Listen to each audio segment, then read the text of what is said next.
Apparently, you can turn cane stalks into actual paper, but this seems pretty hard to believe. I wanted to test whether it's actually possible, so after harvesting some resources, I boiled them to try and soften the fibres and help break them down.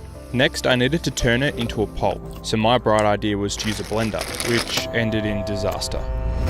That does not look good.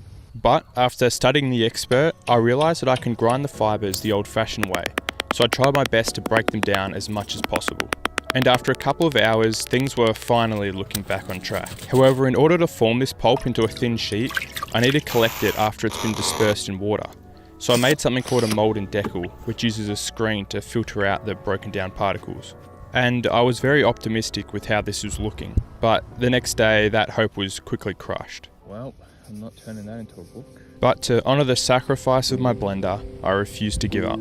And I'm glad I didn't, because if I'd done 5 seconds of research, I'd know that I needed some sort of binder. It turns out if I simmer flour in water, it releases the starches, and once added to the mixture, this will help fuse the fibres together and make a strong sheet. And after one last attempt, I was relieved to peel off a functional piece of paper and learnt to never question my childhood again.